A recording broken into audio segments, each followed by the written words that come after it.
I'm going to rank the Dune books from worst to best.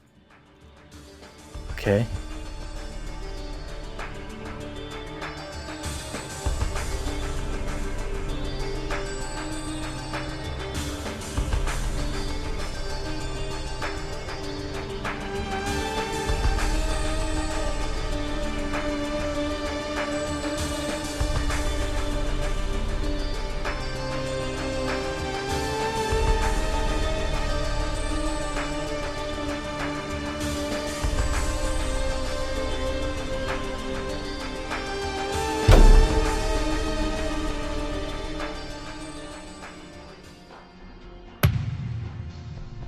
Children of Dune, the third book in the series, presents us with the problem of having too many stories, multiple plot points, and an overly packed narrative, resulting in what I can only describe as a boring mess.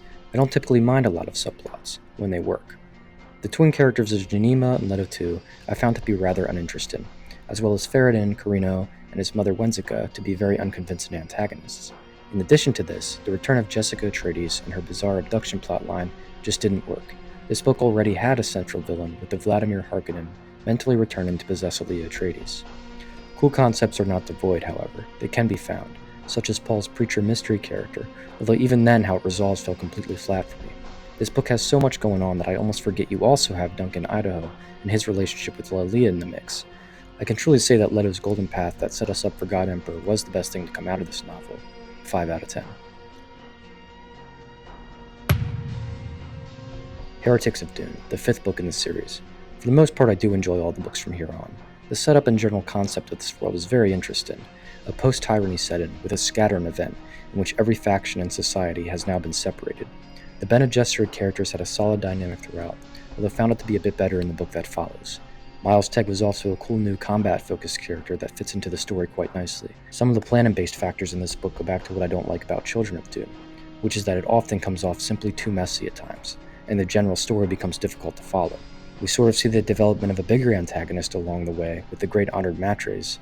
Honestly, a mid-entry to the series, but not by any means bad. 7 out of 10.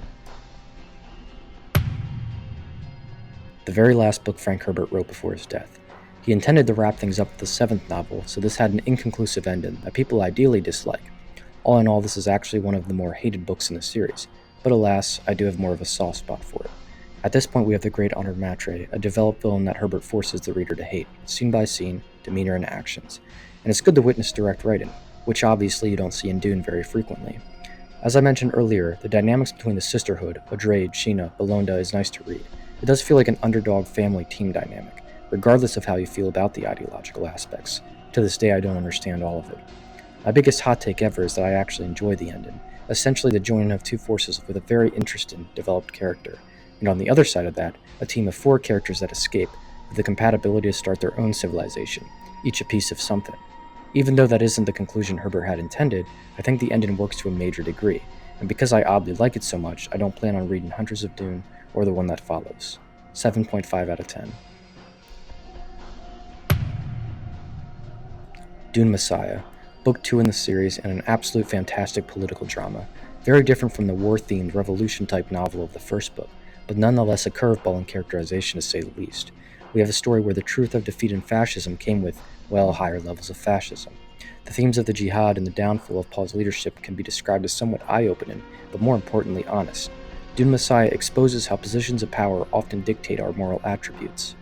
While the general narrative was cool, along with the introduction to the face dancers, I think my favorite aspect was the drama link between Chani, Yerlan, and Paul. The way that unfolds was perfect and gripping to read, it's short and simple. I like this one a lot. 8 out of 10. God Emperor Dune, the 4th book in the series. This novel serves as a full-on glimpse of tyranny and the dehumanizing scale of Dune. This is an all-out fucking banger, simple as that. Each page you are immersed and are waiting for the development of things to unravel. The many Duncan Idaho Gallos, Sonia's revolution, and the relationship between her father, Mineo, Leto II's closest aide, the development of Arrakis and what it turned into following the Golden Path. It's a story that builds on itself with an ending that is honestly quite terrifying in a mental, ideological sense. An obvious 10 out of 10. Dune. This story has recently hit the theaters once again and has gained the viewership it deserved. However, changes writer and director Denis Villeneuve made from the book to the film, I can only despise. I don't believe any changes should be made to the story in regards to the time jump and physical birth of Aaliyah, who kills Vladimir Harkonnen in much better executed line of storytelling. The introduction to the world and all the societies is really neat as well. Sometimes exposition can be wonderful, and this book is no exception to that. I truly believe there is no piece of sci fi literature that better represents an oppressed society that had an inspiring upbringing. There is nothing you can take away from this novel. Truly. 10 out of 10.